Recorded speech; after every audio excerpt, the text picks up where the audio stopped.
Deus quer entrar na tua vida e Ele quer mudar a tua vida, Ele quer transformar a tua vida. Deus quer te ajudar. Quando Deus Ele criou você com potenciais, Ele criou você com capacidade. Nós achamos, em algum momento da nossa vida, que nós somos frutos do meio. É certo que o meio influencia muito a nossa vida, mas ele não nos determina. Não determina. Você vai encontrar pessoas que vieram de um ambiente hostil e se transformaram em pessoas maravilhosas. E você vai conhecer pessoas que vieram de lugares extraordinários, muito abençoados, e que decidiram viver uma vida muito pequena. Todos nós recebemos de Deus a capacidade de mudar a nossa história. E a palavra de Deus, gente, olha aqui para mim, a palavra de Deus hoje, ela fala justamente disso. Desta capacidade que Deus nos deu de nós mudarmos a nossa história. Pode ser que alguém olhe para você e a pessoa consiga meio que dizer para você como que a tua vida vai seguir. Dizer, olha, a tua vida vai por aqui, depois vai acontecer isso, aquele outro e tal. A tua vida é isso. Mas não é. A tua vida pode ser diferente também. Depende da escolha e do caminho que você decide caminhar. O que eu quero dizer para a igreja nesta noite é que as nossas escolhas são os nossos passos. E nós vamos chegar para onde nós estamos caminhando. A tua escolha é o teu passo. O teu passo é a tua escolha. Então, cada escolha que você faz na vida é um passo que você dá. Você pode fazer escolhas que permitam que a tua vida seja daqui 10 anos exatamente como é. Mas você pode fazer escolhas que daqui 5 anos a tua vida está completamente diferente do que é. O que eu quero dizer é que não é para a tua vida terminar do jeito que está. Deus tem algo a mais para você. Deus tem algo a mais para a tua vida e para a tua história. Mesmo que muitas coisas boas tenham acontecido, Deus tem muito mais para você. Deus quer cuidar de você. Permita que Deus faça isso. Tá ok? Hoje nós vamos refletir sobre uma passagem da Bíblia. É a primeira vez que eu prego nessa passagem. E já me chamou a atenção umas 2, 3 vezes nas minhas leituras. Dessa vez Deus tocou meu coração para compartilhar com vocês hoje, dentro desse texto bíblico. Vou convidar você para abrir a palavra do Senhor em 2 Reis, no capítulo 7. Nós vamos passar o texto aqui à frente também, então você pode acompanhar a leitura por aqui. Mas se você quiser acompanhar na tua Bíblia, aí no teu dispositivo celular, você pode fazê-lo também. 2 Reis, capítulo de número 7, nós vamos ler esse texto da palavra do Senhor. 2 Reis, capítulo de número 7. A partir do verso 3. 4 homens leprosos estavam à entrada da porta, os quais disseram uns aos outros: para que estaremos nós aqui sentados até morrer? Até morrermos? Se dissermos, entremos na cidade, há fome na cidade, e morreremos lá, se ficarmos sentados aqui, também morreremos. Vamos, pois, agora, e demos conosco no arraial dos Círios. Se nos deixarem viver, viveremos. Se nos matarem, tão somente morreremos. Levantaram-se ao anoitecer para se dirigirem ao arraial dos Círios. E tendo chegado à entrada do arraial, eis que não havia lá ninguém, porque o Senhor fizera ouvir no arraial dos Círios ruído de carros e de cavalos, e o ruído de um grande exército, de maneira que disseram uns aos outros: Eis que o rei de Israel alugou contra nós os reis dos heteus e os reis dos egípcios para virem contra nós. Pelo que se levantaram e, fugindo ao anoitecer, deixaram as suas tendas, os seus cavalos, os seus jumentos e o arraial como estava, e fugiram para salvar a sua vida. Chegando, pois, aqueles leprosos à entrada do arraial, entraram numa tenda e comeram e beberam, e tomaram dali prata e ouro e vestes, e se foram, e os esconderam. Voltaram e entraram em outra tenda, e dali também tomaram alguma coisa e a esconderam. Então disseram uns aos outros: não fazemos bem, este é o dia de boas novas, e nós nos calamos. Se esperarmos até a luz da manhã, seremos tidos por culpados. Agora, pois, vamos e o anunciemos ao rei, à casa do rei. Vieram, pois, e bradaram aos porteiros da cidade, e lhes anunciaram, dizendo: fomos ao arraial dos Círios, eis que lá não havia ninguém, voz de ninguém, mas somente cavalos e jumentos atados, e as tendas como estavam. Então os porteiros gritaram e fizeram anunciar a nova no interior da casa do rei. Até aqui. Gente, eu preciso que você entenda esse texto, tá? Eu vou explicar para você entender, tá bom? Eu preciso que você entenda, tá? Eu vou pedir que você esteja atento. O povo de Deus, nesse período da história, ele havia se dividido, reino do norte e reino do sul. O reino do norte se chamava Israel. O profeta Eliseu, que sucedeu Elias, ele era o grande profeta nesse período. Ele era o profeta lá no reino do norte, no meio do povo de Israel, uma parte do povo de Deus. Os sírios entraram em guerra contra Israel. Israel estava muito fragilizado, porque tinha sido dividido, então estava muito fragilizado. E os sírios eram um império, eles chegaram e sitiaram a terra de Israel. Eles sitiaram. Eles entraram e eles cercaram a terra. De modo que o povo de Deus que estava dentro da terra não conseguia sair. Eles não conseguiam sair, estavam completamente sitiados. Eles não tinham como sair dali. Se eles tentassem sair, eles seriam mortos. E o pessoal dos sírios ficaram cercando eles, esperando que eles se entregassem. O povo de Deus estava ali, o tempo foi passando, a comida acabou, e eles começaram a passar necessidade. Se você ler o texto inteiro, você vai ver que estava acontecendo coisas terríveis lá, por causa da fome. Eles estavam inclusive vendendo esterco de aves, de pombos, para poderem comer. A situação estava tão terrível, algumas pessoas estavam morrendo, e pessoas ali estavam até comendo a carne humana. Tamanha fome que se estabeleceu naquele lugar. Os inimigos, os sírios, haviam cercado. E o povo de Deus estava ali acuado. Esse era o quadro. O profeta Eliseu recebeu uma palavra de Deus.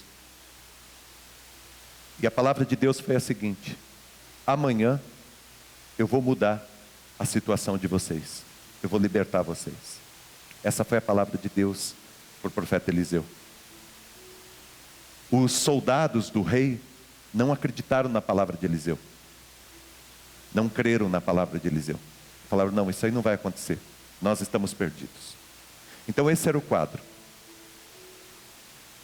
No meio dessa situação, um pouco para fora da cidade, havia um lugar onde ficavam os leprosos.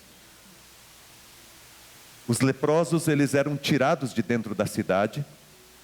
As pessoas da cidade tinham muito preconceito com os leprosos. Era uma doença contagiosa. E era uma doença em que a pessoa definhava muito. A pessoa era um mau cheiro. Era uma cena muito ruim, terrível. E os leprosos, eles eram tirados da cidade. E eles viviam em regiões próximas à cidade. E um grupo de leprosos estava vivendo ali. Os leprosos, eles sobreviviam como? Naquela época. Eles tinham um sininho e eles ficavam na entrada da cidade. As cidades tinham muros e eles ficavam na entrada da cidade. E quando os viajantes eles iam entrando e saindo pela cidade, os leprosos eles se aproximavam a uma certa distância, chegavam ao máximo numa certa distância, e quando eles chegavam nessa distância, eles tocavam o sininho e gritavam: leproso, leproso, leproso, esperando que aqueles viajantes lhe jogassem alguma esmola, alguma comida, alguma coisa para eles poderem se alimentar. Então, gente, olha, veja o quadro. A situação do povo de Deus era uma situação terrível.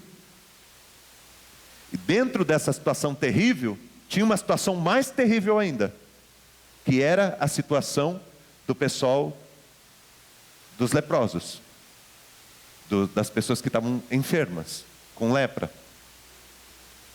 Dentro da cidade estava todo mundo desesperado.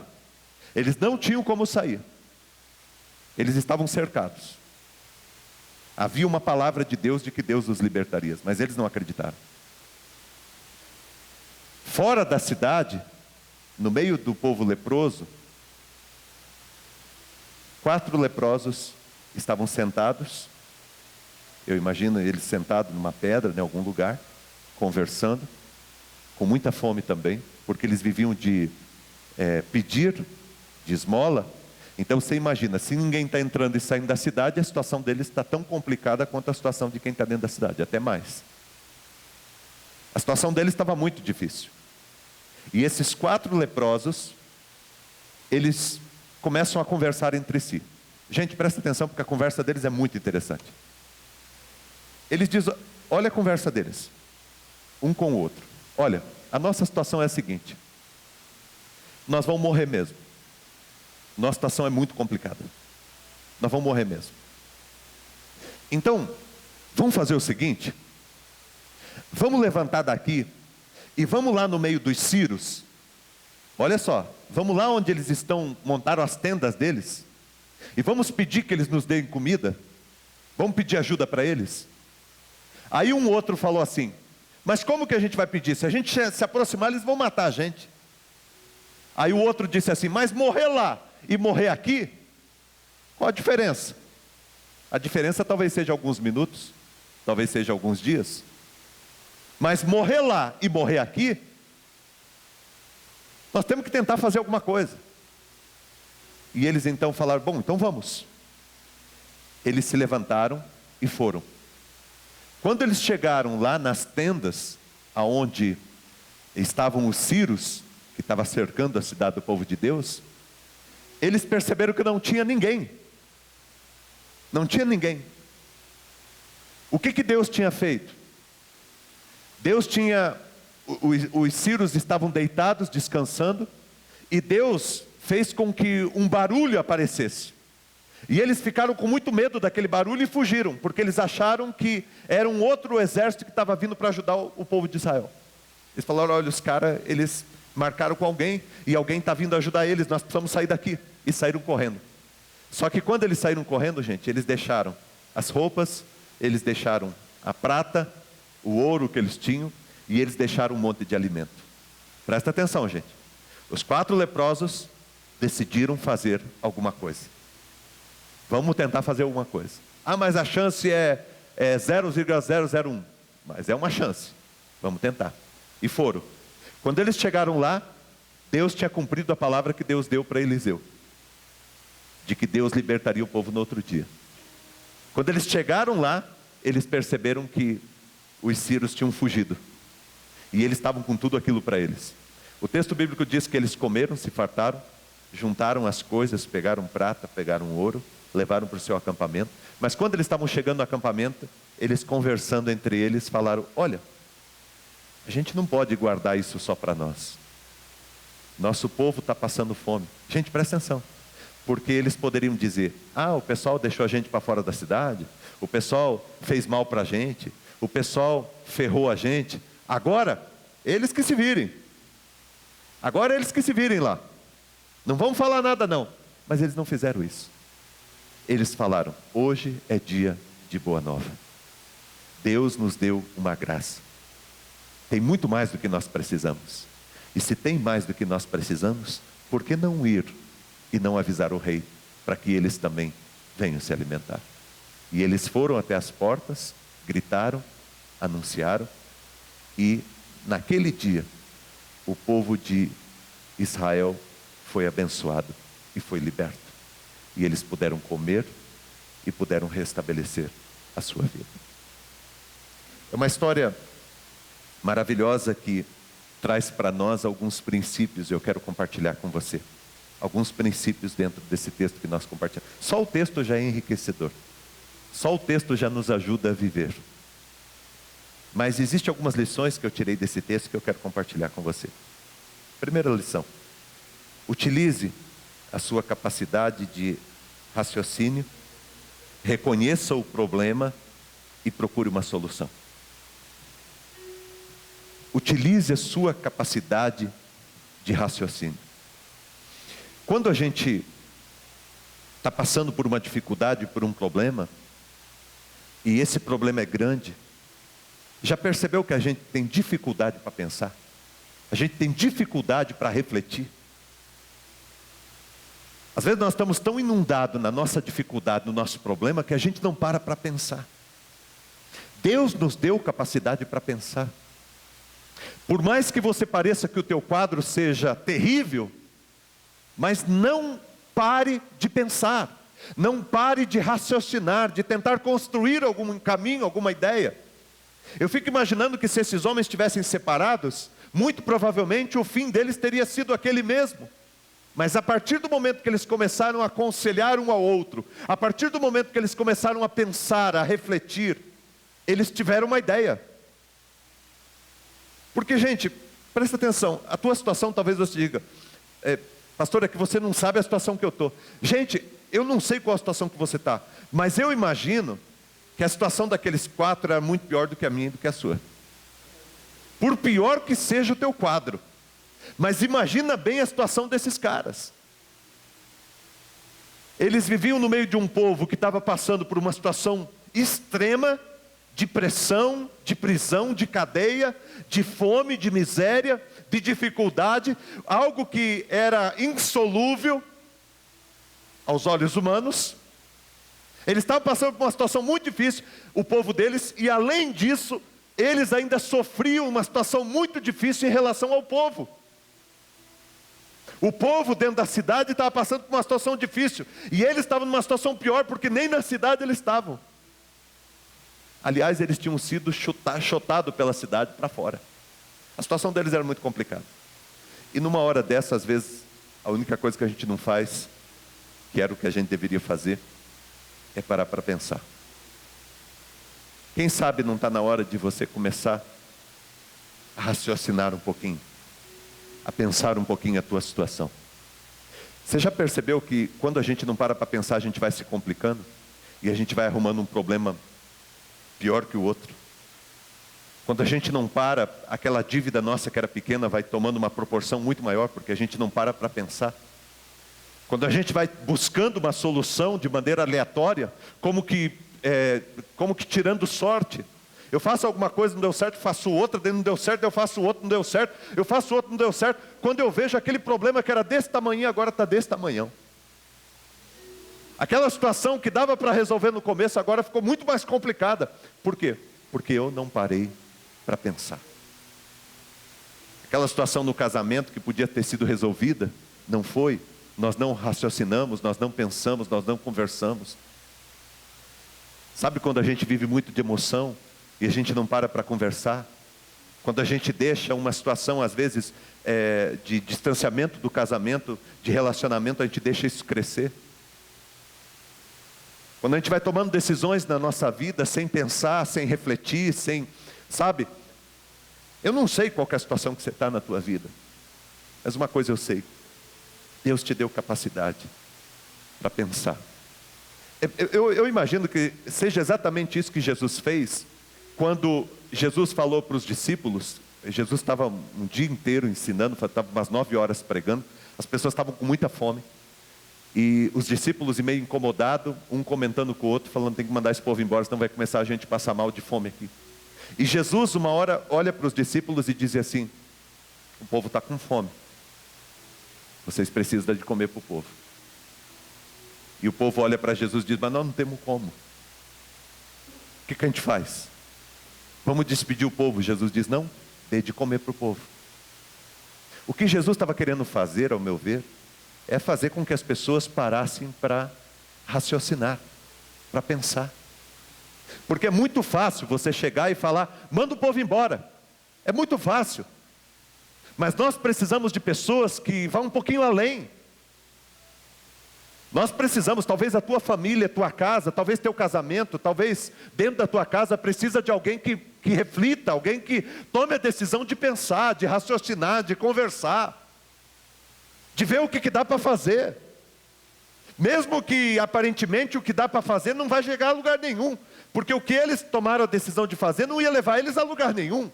A situação deles para mudar a realidade era muito pior do que quem está dentro da cidade. Até porque, gente, quem estava dentro da cidade tinha uma palavra que eles não tinham. Porque quem estava dentro da cidade tinha a palavra de Eliseu. Mas mesmo lá dentro da cidade, eles não estavam crendo. Mas esses 4 homens decidiram raciocinar. Deus te deu uma capacidade intelectual. É interessante como que a força, muitas vezes, da mídia, dos movimentos, é justamente nos impedir de refletir, de pensar. Onde a gente vive numa sociedade onde parece que todo mundo tem que gostar de vermelho, depois todo mundo tem que gostar de azul, depois todo mundo tem que gostar de amarelo. Todo mundo, sabe, nós não conseguimos viver a diversidade e olhar um para o outro e respeitar um ao outro. Mesmo na questão de igreja, por exemplo, de repente a gente olha para a igreja como se a nossa igreja fosse certa, a igreja da frente está errada. Aí a outra igreja está errada, a nossa está certa. Não, a outra está errada, a de vocês é que está errada. E a gente fica discutindo como se alguém tivesse a capacidade de deter, de conter toda a verdade. E aí nós perdemos a possibilidade de crescer como pessoa, como ser humano. Porque a gente perdeu a sensibilidade de ouvir, de conversar, de sentar à mesa. Aliás, uma das falas extraordinárias do reverendo Martin Luther King, quando ele fez aquele discurso, eu tenho um sonho. Uma parte da fala dele extraordinária é quando ele disse, sabe qual que é o meu sonho? Ele diz, eu tenho um sonho. Qual que é o sonho que você tem, reverendo Martin Luther King? Ele disse, meu sonho é que estejam sentados à mesa, brancos, negros, ameríndios, ricos, pobres, católicos, protestantes, pessoas de outras religiões, a gente sente à mesa, a gente converse, se respeite, esteja apto para aprender, disposto a aprender. Quantas coisas nós poderíamos construir se nós parássemos para raciocinar, para ver a nossa realidade, sabe? Reconheça o teu problema, a tua dificuldade, converse sobre o teu problema, sobre a tua dificuldade, procure uma solução, procure um jeito de resolver, porque tem um jeito. Se não tivesse jeito, você tinha morrido. Se você está vivo é porque tem um jeito, é porque a tua vida tem um jeito. Mas pastor, tudo caminha para lá. Tudo caminha para lá porque as tuas escolhas estão caminhando para lá. Porque o dia que as tuas escolhas estiverem caminhando para cá, você vai acabar aqui. É que é difícil a gente mudar o nosso passo quando a gente se acostumou, foi doutrinado, quando mesmo no sofrimento a gente vive nessa zona de um conforto maldito, de ficar pisando na mesma coisa que nos maltrata, que desgraça a nossa vida, mas a gente fica no mesmo lugar. Os caras saíram do lugar que eles estavam. E alguém olhava para eles e dizia, vocês estão indo para um lugar pior. E eles disseram, lugar pior? Tem lugar pior do que esse? Sabe qual que é o pior lugar? O pior lugar é permanecer no mesmo lugar. O pior lugar é permanecer no mesmo lugar e não dar um passo na tua vida, não dar um norte para a tua vida, para a tua caminhada. Utilize a sua capacidade de raciocínio, reconheça o problema e procure uma solução. Olha o que eles disseram, entremos na cidade, há fome na cidade e morreremos lá. Se nós entrarmos na cidade, lá na cidade tem fome, nós vamos morrer lá. Se nós ficarmos sentados aqui, também a gente vai morrer. Vamos, pois, agora, lá no arraial dos Círios, lá onde eles estão, e se eles nos deixar viver, viveremos. Se eles nos matarem, tão somente morreremos. Olha que palavra extraordinária dos caras. tão somente morreremos. Gente, todo mundo aqui está caminhando para onde? Eu não quero que você saia triste daqui comigo. Mas você está caminhando para onde, meu irmão? Para morrer. Todo mundo aqui vai morrer. Ai, pastor, o senhor está falando isso? Sai para lá com essa palavra. Gente, todo mundo aqui vai morrer. Todo mundo aqui tem uma segunda data importante. A primeira foi o teu nascimento. Mas você escolhe o que você faz com o teu hoje.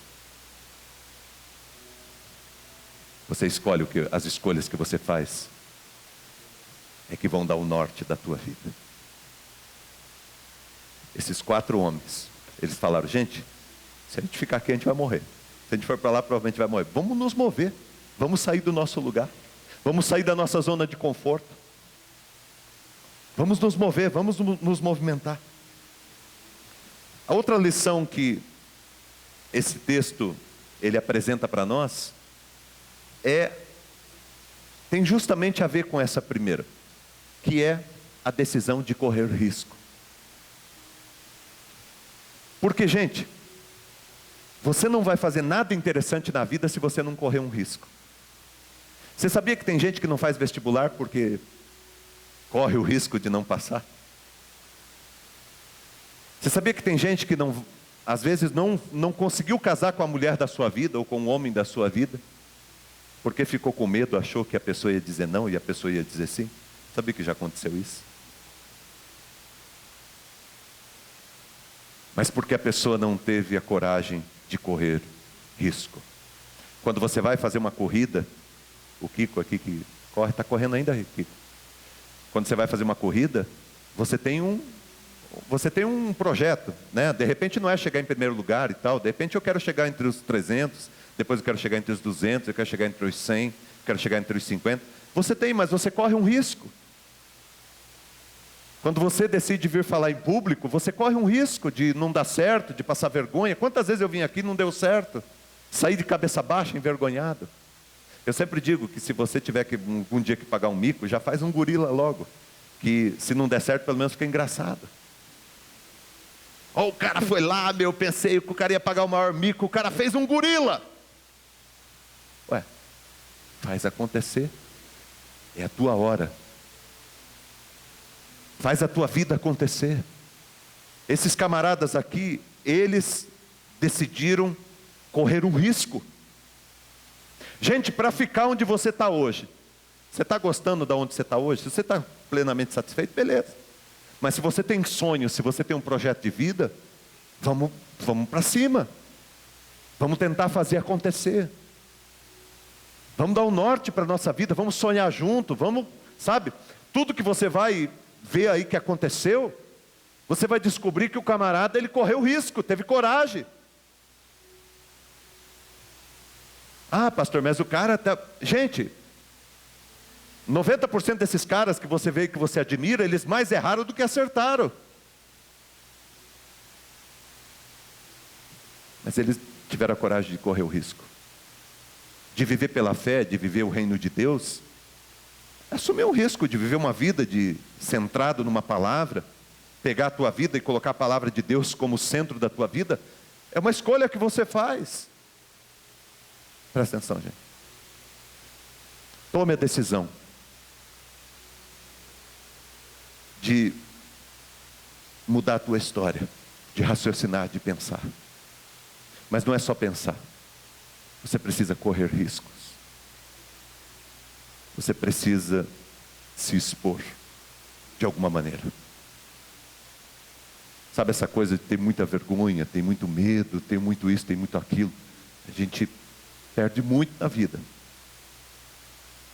Tá certo que você tem que ter um ponto de equilíbrio na tua vida, mas gente, se a gente não arriscar, nós vamos terminar como estamos ou aquém do que você está hoje.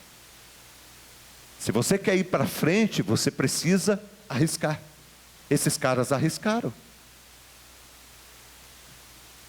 Se vai dar certo ou não, só tem um jeito de saber. É aquela velha história, né? O não você já tem. Corra atrás do sim. O sim pode não estar naquela porta ali, pode não estar naquela porta lá. De repente o sim está nessa janela, eu vou ter que passar por tudo isso aqui para achar o meu sim, mas eu vou achar. O que eu não quero é viver uma vida medíocre. O que eu não quero é viver uma vida aquém do meu potencial. Eu quero atirar até a minha última flecha. E se eu quiser atirar até a minha última flecha, eu preciso correr risco. Todos nós precisamos sair do nosso... Neemias, por exemplo, quando ele foi para reconstruir os muros, ele correu o risco. Os caras queriam matar ele. Ele trabalhava com a pá de pedreiro numa mão, com a mão aquela espátula de pedreiro numa mão e com uma arma na outra.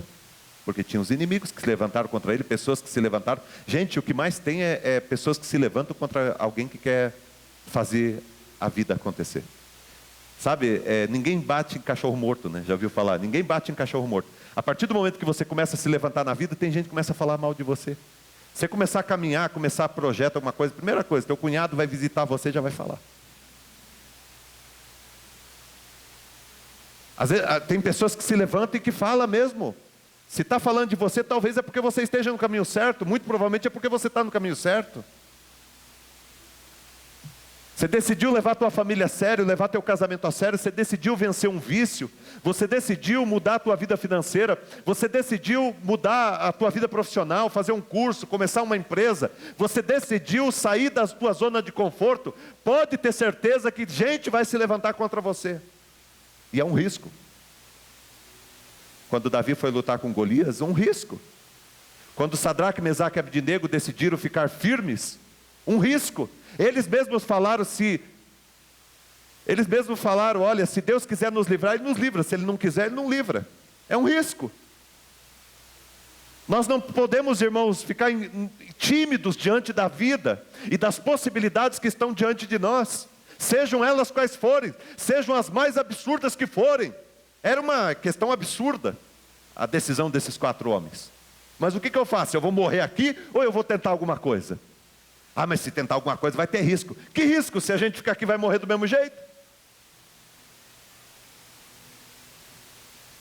Nós aprendemos com esses homens que, se você quiser ver o extraordinário de Deus acontecendo na sua vida, você precisa, olha aqui para mim, você precisa parar para pensar. Se você quer ver o extraordinário de Deus na tua vida, você precisa correr riscos. Terceiro, saiba que Deus ele vai se movendo e preparando o teu caminho. Gente, presta atenção numa coisa que eu vou te falar. Presta atenção, gente, olhe todos para mim. Tem gente conversando aí, é coisa do diabo.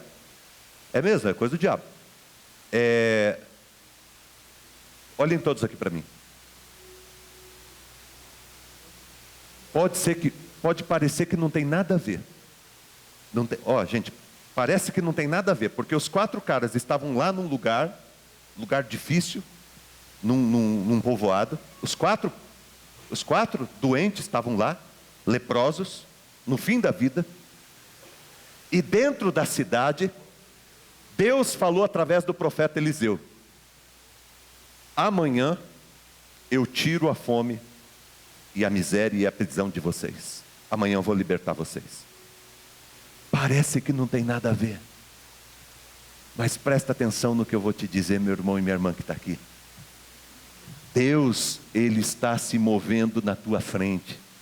Deus está indo na tua frente. Deus está indo na tua frente. Deus já conhecia a atitude desses 4 homens. Deus foi na frente. Deus está indo na tua frente. Quando você decide, Deus está indo na tua frente. Sabe quando a Dona Marlene toma uma decisão hoje? Dona Marlene, na quinta-feira passada, Deus já estava trabalhando em favor dessa decisão que a senhora vai tomar hoje. Quando você toma a decisão hoje, Deus já está indo à frente. Deus está preparando o teu caminho. Deus está preparando a tua vida, a tua história. Ah, pastor, o que está faltando? Está faltando você raciocinar, começar a parar. Está faltando você começar a pensar qual o caminho que eu posso escolher, o que eu posso fazer para mudar minha situação. O que está faltando, pastor? Está faltando você correr risco, você se expor, você colocar a tua vida diante de Deus e dizer: olha, hoje eu estou me levantando. O texto bíblico diz que estes 4 homens se levantaram e foram. Quando eles chegaram lá, olha só, olha aqui para mim. Isso aqui, gente, não é todo mundo aqui que vai ver, não. Não são todos que vão ver. 1 milhão de pessoas saiu do Egito. 2 pessoas entraram na terra prometida. Não é todo mundo que vai ver, não. Ai, pastor, o senhor está falando cada coisa hoje. Não é todo mundo que vai ver, não, gente. Desculpa, mas não é todo mundo aqui que vai ver. Porque tem gente que não raciocina, não usa essa capacidade que Deus te deu de pensar, de criar, de elaborar ideias, de pensar alguma saída. Sabe por que tem muita gente que não vai? Porque não se arrisca, não crê em Deus, não confia, não toma uma posição na vida. Qualquer dificuldade, você sabe uma das coisas que eu tenho aprendido na minha vida? Toda época de provação, a nossa fé vai embora. A fé da maioria das pessoas some na hora da provação. A pessoa está lá crente em Deus, cantando o hino e dizendo: ah, é minha casa, tua casa, nossa casa, todo mundo dentro da casa, o Senhor é o Senhor da casa, eu entrego minha vida para o Senhor, vem aqui, toma o teu lugar, o Senhor é o Senhor da minha vida, o Senhor vai conduzir o meu caminho. Você está cantando, no primeiro problema que entra, meu irmão, parece que você acorda, parece que você estava em transe. Você acorda e diz: ah, meu Deus, a minha vida, que porcaria de vida que eu tenho, não sei o que lá. A fé vai embora. Toda a situação que acontecia com o povo de Deus no Egito, o povo de Deus começava a reclamar: ah, era bom mesmo no Egito, era bom mesmo. Era bom, irmão, quer voltar para lá? Faz uma oração séria para Deus e diz: Deus, eu não quero nada com o Senhor, eu quero voltar para lá mesmo. Porque isso é um engano, isso é um engano. Deus tem uma vida extraordinária para mim e para você. Mas nós queremos construir a nossa tenda no deserto, no caminho. O problema da gente é esse: a gente quer construir a nossa tenda no caminho. Gente, isso aqui é processo.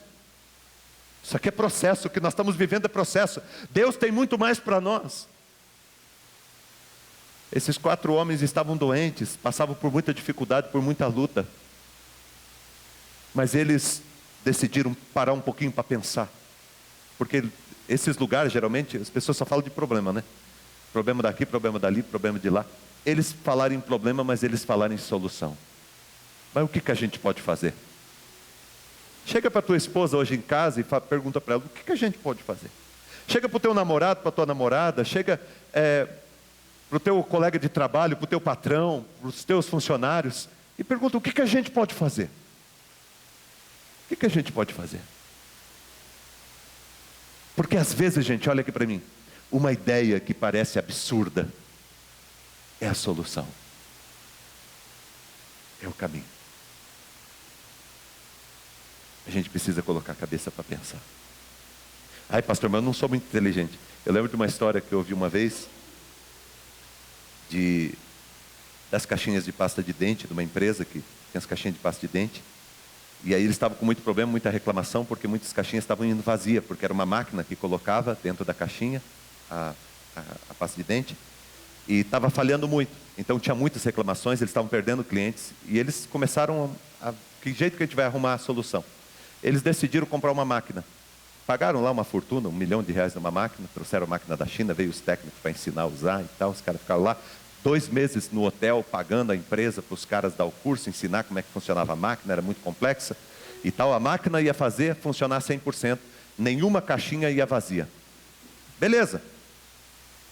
O pessoal foi, ensinou, instruiu o pessoal da produção, foram embora, voltaram para a China, os chineses.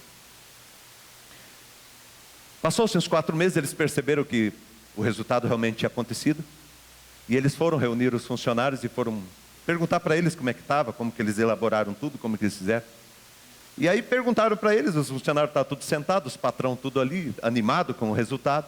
Daí, e como que vocês gostaram do processo, como é que está? E os resultados são positivos, queremos agradecer e tal. E pá.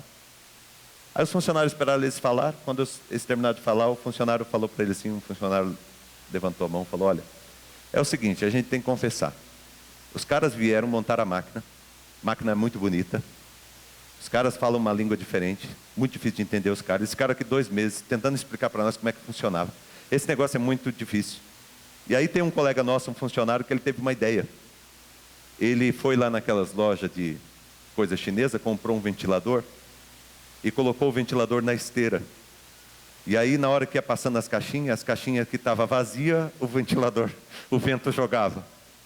E as outras caixinhas, elas prosseguiam até chegar no destino final para serem empacotadas. Os caras ficaram maravilhados. Gastaram R$1,5 milhão com máquina, com isso, com aquilo. Se tivesse parado para ouvir, raciocinar, pensar, refletir junto, a gente chega à solução para muitas coisas. Deus te deu uma capacidade extraordinária. Mas é preciso também, gente, correr o risco. O cara pagou R$90 no ventilador. Os caras falaram para ele, olha, você coloca isso aí. Se der certo, a gente divide com você, racha. Mas se não der certo, você vai pagar sozinho esse ventilador. R$90 para quem ganha milão. É muito difícil. E o cara falou, não, beleza, vou correr o risco. Eu acredito no meu projeto. O projeto dele é muito mais importante do que uma máquina da China. Mas ele teve a coragem de correr o risco. Gente, às vezes a gente acha que a solução para a nossa vida vai custar uma fortuna. Ah, solução, porque eu sei que ela... Às vezes as coisas acontecem de maneira muito mais simples do que imaginamos. Quando nós conversamos, nos dispomos, nos arriscamos. Sabe por quê? Porque Deus vai à nossa frente, preparando o nosso caminho. A gente precisa entender isso. Gente, precisa entender isso. Esse problema, essa dificuldade, essa luta que está precisando de uma ação tua, de uma disposição sua, de um mover teu, de um, sabe, de hoje, de você se posicionar. Se você quer se posicionar hoje, saiba que na quinta-feira passada, semana passada, Deus já começou a agir nesse negócio. E Deus já está preparando a frente. Deus já está indo à frente. Porque Deus vai à nossa frente.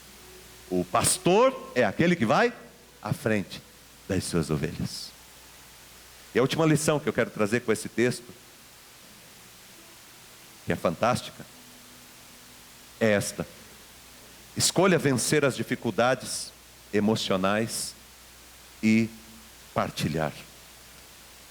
Gente, aqui não é tão mais fácil do que as outras, talvez seja até mais complicado, porque ao longo da nossa vida a gente vai adquirindo feridas, machucados emocionais. Gente, olhem todos para mim. Eu quero imaginar com você a situação desses camaradas. Os camaradas, eles estavam numa situação difícil como país, como nação, só que a situação deles era muito mais grave, porque eles recebiam o preconceito da nação deles, do povo deles. Eles eram tratados como nada, como aberração. Eles eram tratados como ninguém, eles eram tratados, aliás, muito pior do que ninguém. Eles eram pessoa não grata.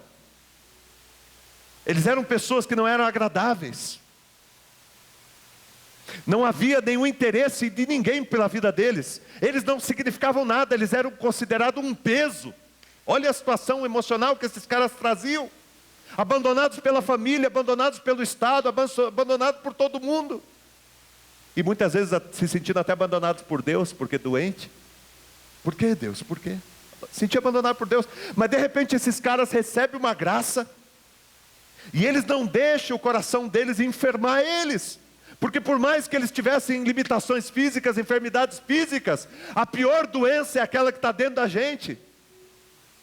É aquela que mata nosso ser, que mata a nossa essência. Eu já vi gente doente, a gente vai muito no hospital do câncer e tudo. Você participa de processos da pessoa, até a parte de paliativo e até a pessoa, até terminar o ciclo dela aqui na Terra. E é interessante porque você conhece pessoas com dificuldades, com dores, mas pessoas que são abençoadoras. Pessoas que tinham tudo para reclamar, mas são pessoas que decidiram escolher o lado bom da história. Um exemplo extraordinário para você é aquele filme A Vida é Bela. A Vida é Bela é fantástico.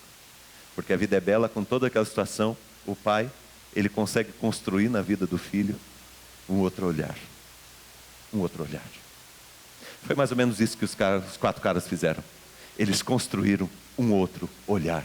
Nós precisamos de pessoas que construam um outro olhar. Porque tem gente que olha para o nosso país hoje e diz: o país é uma porcaria, o país não presta, o país só tem gente que não presta, o país não sei o que lá, o país não sei o que lá, o país é do carnaval, é só gente isso, é só gente aquilo. Não é.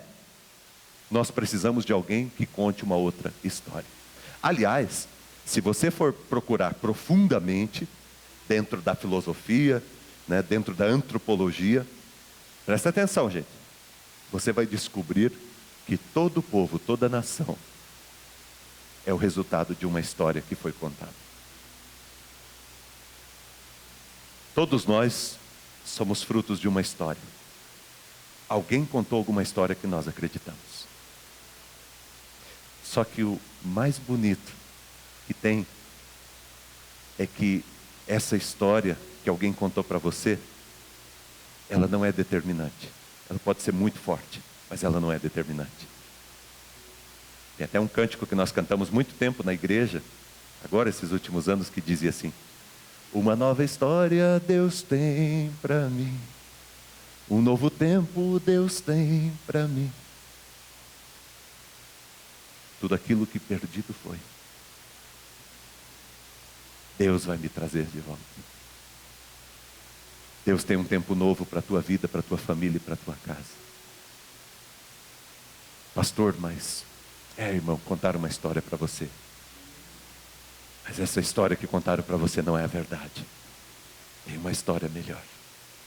Você sabe que as pessoas pensam que o Evangelho, presta atenção, as pessoas pensam que o Evangelho começa onde? O Evangelho começa em Gênesis 3 com a queda do homem. Você vai perguntar para um teólogo e tal, a maioria das pessoas vão dizer para você: aonde que começa o Evangelho? Começa com a queda do homem em Gênesis capítulo 3, quando o homem pecou. Isso não é verdade. Sabe quando que começa o Evangelho? O Evangelho começa em Gênesis capítulo 1. No princípio criou Deus os céus e a terra. Isso é Evangelho, é notícia boa. E se aconteceu alguma coisa que desconstruiu, Deus vem e constrói de novo. E constrói de novo. E constrói de novo. E se alguém contou uma história maldita para você, sobre a tua vida, sobre você, Deus vem para dizer que você não é o que falaram que você é. Você é aquilo que Ele criou você para ser. Pastor, o que Deus me criou para ser? Imagem e semelhança dEle. Porque dEle, por Ele e para Ele são todas as coisas, inclusive você. Presta atenção, isso é muito bonito, isso é maravilhoso.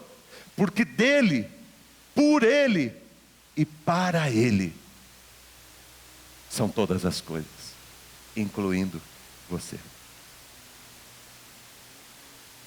É como se você dissesse assim hoje, viu, Júlio?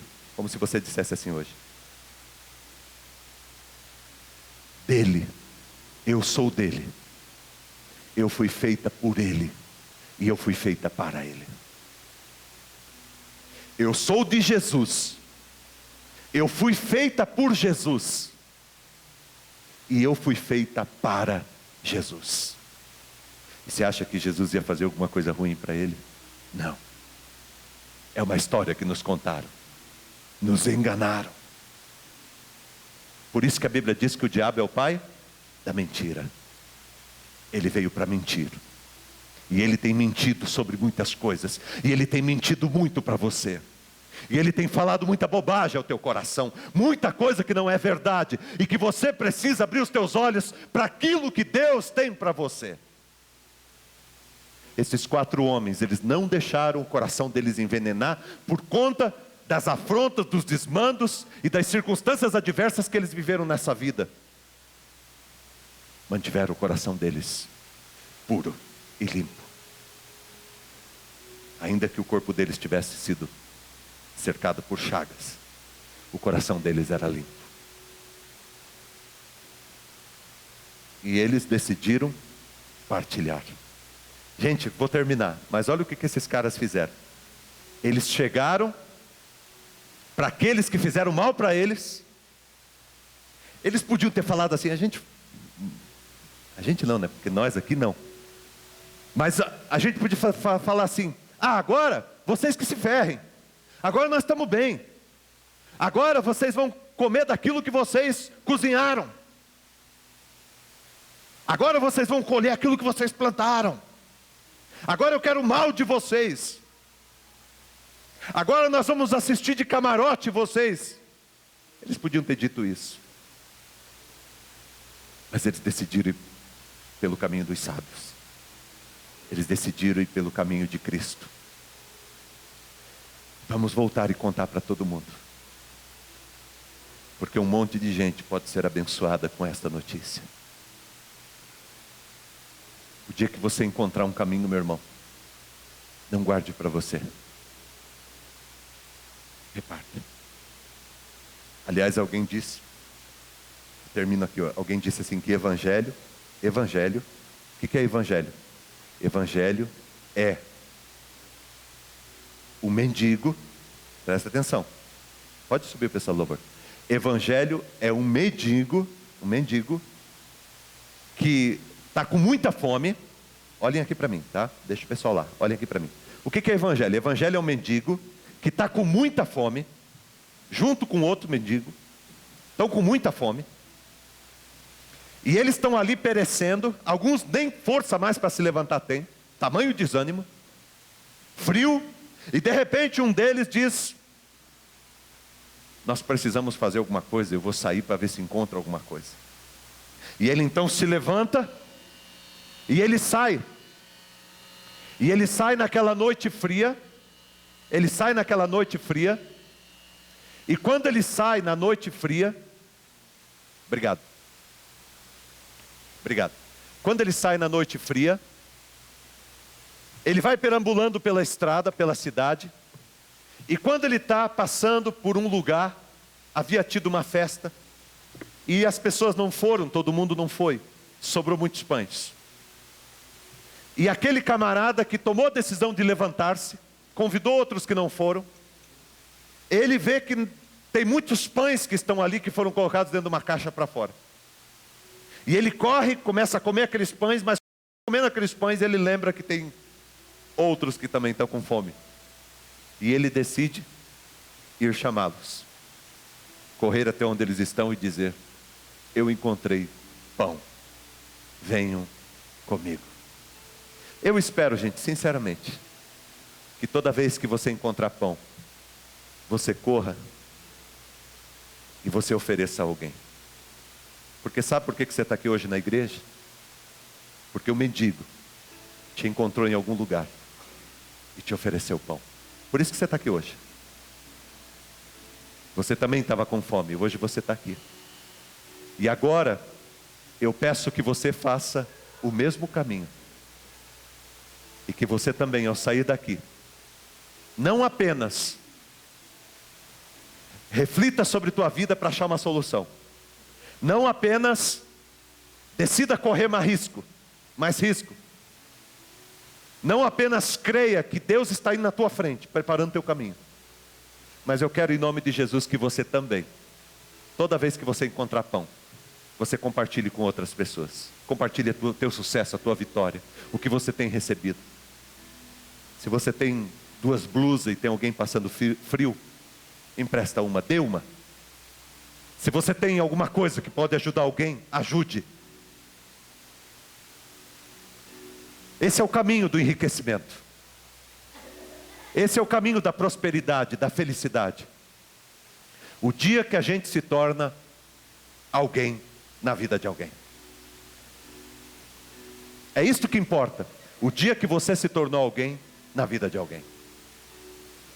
Que Deus te abençoe, no nome de Jesus.